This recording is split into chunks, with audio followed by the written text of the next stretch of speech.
Timeline, 5000 ans d'histoire, Richard Fremder. Alors sa jeunesse à Scipion, c'est quoi? C'est qui? Parce que c'est une grande famille de Scipions en fait, il y a des Scipions partout. Alors oui, c'est une. Alors bon, j'ai emprunté la manière de faire de Christian Meyer, c'est-à-dire qu'on a très peu de choses, Ouais. évidemment, sur les figures antiques. Songeons à Jésus, songeons à Ça César. doit être dur de travailler sur ces personnages sans rien. Comment vous faites? Ah bah alors, c'est ce qu'a développé Christian Meyer, en fait, dans une très très belle biographie de César, en fait, qui est, enfin, à mes yeux, la meilleure. Mhm. Et dans cette biographie, comme on n'a pas beaucoup d'éléments, on imagine ce qui a pu être, c'est-à-dire en fonction des éléments qui nous sont connus de part et d'autre de la période. Et donc, on essaye de reconstituer. Et l'autre dimension, je m'intéresse beaucoup à la psychologie, appliquée en histoire ancienne, c'est assez intéressant. On commence à développer un peu ça en France.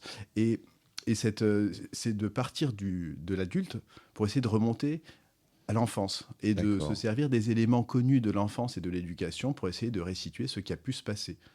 D'accord. Alors, Docteur Freud, dites-nous un peu.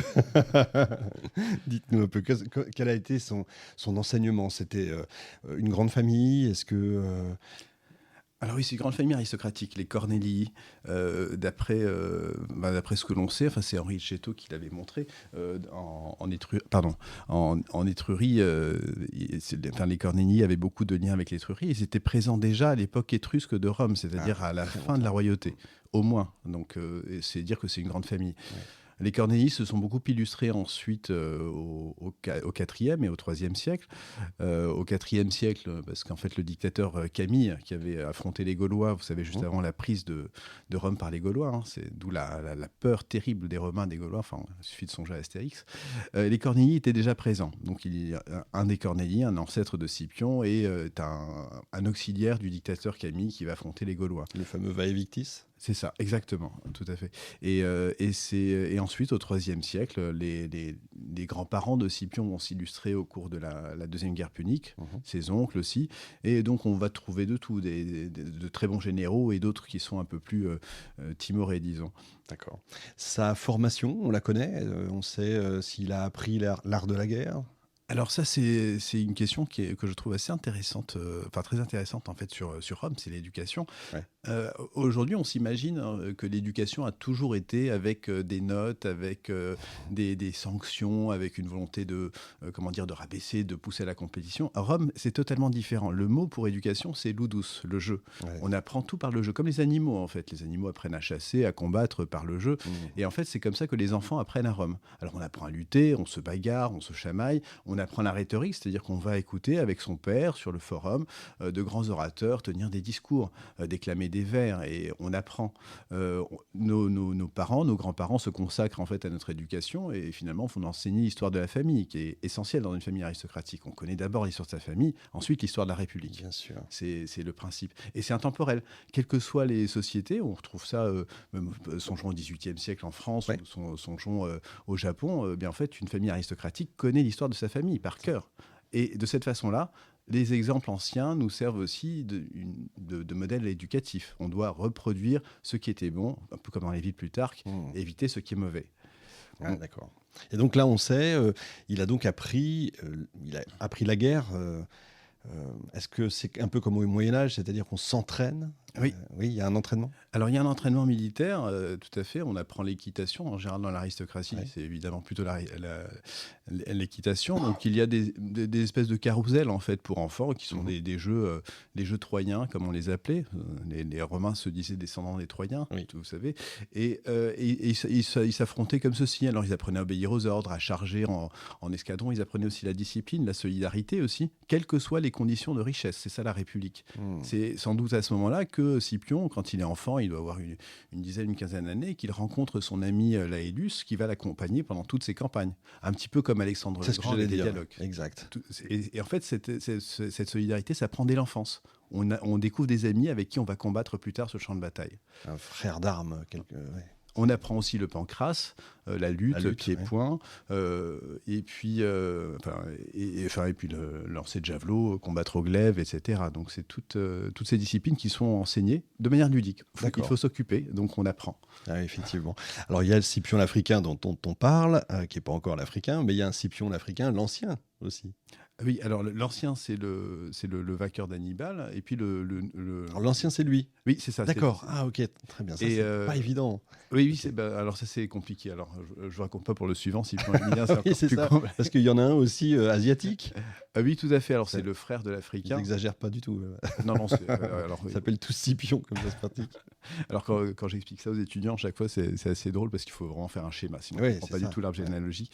Alors Scipion l'Africain, le premier, donc c'est celui de 235-183, celui dont nous parlons aujourd'hui. Mhm. Et Scipion Émilien, c'est son petit-fils par adoption, D'accord. adopté par son fils naturel. Alors bon, c'est compliqué à... Effectivement.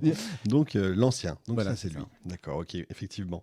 Les guerres puniques, donc, pourquoi punique d'ailleurs, ce mot? Alors ça vient du latin poeni qui signifie les Phéniciens, parce que Carthage est une colonie phénicienne. C'est pas la plus ancienne en Occident, parce que les Phéniciens ont essaimé des colonies un peu partout en Méditerranée, jusqu'à Cadiz en fait, qui est à l'origine une colonie phénicienne. Et Carthage est une colonie phénicienne. Ils ont conservé des liens importants avec la métropole, donc Tyr et Sidon, enfin qui sont vraiment les centres du cœur phénicien. C'est pourquoi d'ailleurs par la suite Hannibal se réfugiera là-bas. Bien Leur sûr. métropole. Mhm.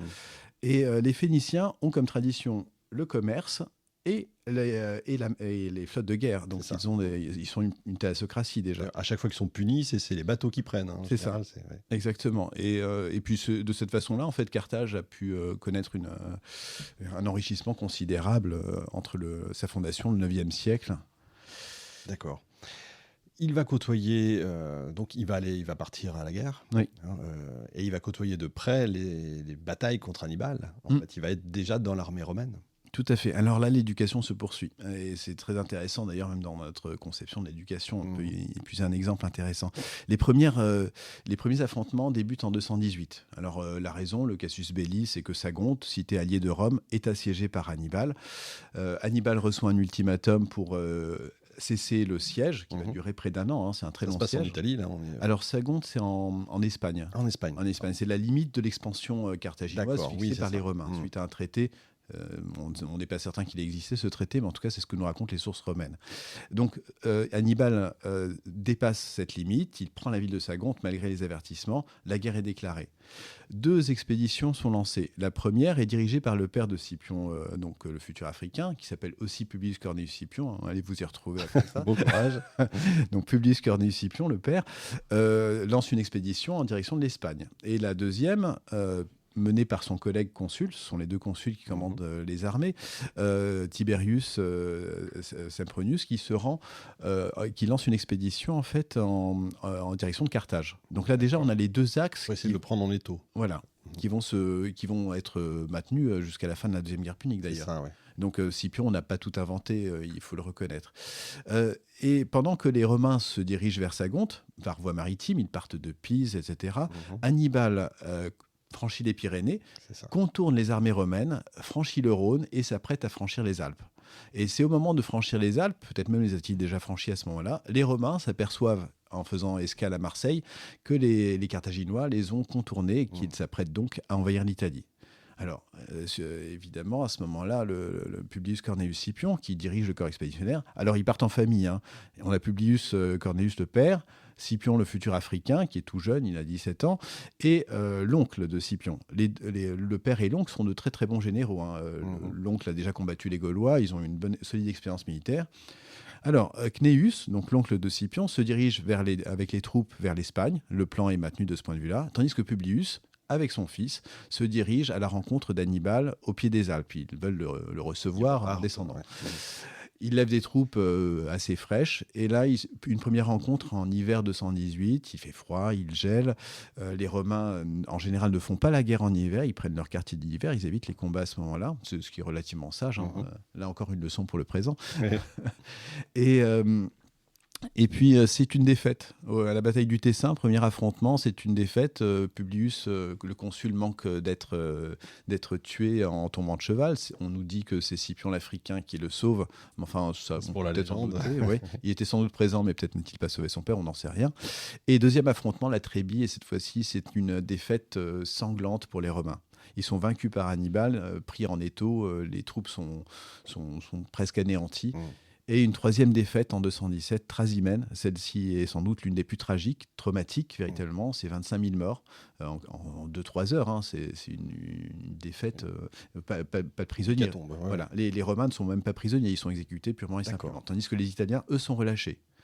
Hannibal est présenté comme un génie tactique et de fait, il est brillant. Il faut tout de même savoir une petite chose, c'est que parmi les stratégies utilisées par Hannibal, tactiques qu'on a enseignées pendant des siècles, il y a eu un point important, c'est qu'en fait, les inspirations ne viennent pas d'Hannibal. Hein. Ce n'est pas lui qui a inventé ces tactiques. Il les a repris des Grecs. Donc, il a appris la technique d'encerclement qui fera d'ailleurs sa réputation. Sa marque de fabrique, en fait. Voilà, pour la bataille de Cannes en 216. C'est la plus grande bataille. Mais il faut savoir que cette bataille n'est pas, cette stratégie n'est pas de lui. Enfin, cette tactique plutôt, c'est une tactique. Elle n'est pas de lui. Elle a été enseignée par un Spartiate, Xantippe, à son père, Hamilcar Barca, qui l'a enseigné ensuite à ses fils. Mais ça, on ne le sait pas. Et ce modèle de l'encerclement provient de la bataille de Marathon, expérimentée par les Athéniens en 480. Donc Hannibal n'est pas un génie. D'ailleurs, peut-être le génie, c'est surtout beaucoup de travail, comme disait Jean-Sébastien Bach. Et en fait, il connaissait bien son histoire, donc son histoire grecque. Comme quoi, c'est important. C'est ça. Ah, voilà, on est d'accord. On revient toujours sur nos pieds quand même. C'est effectivement important.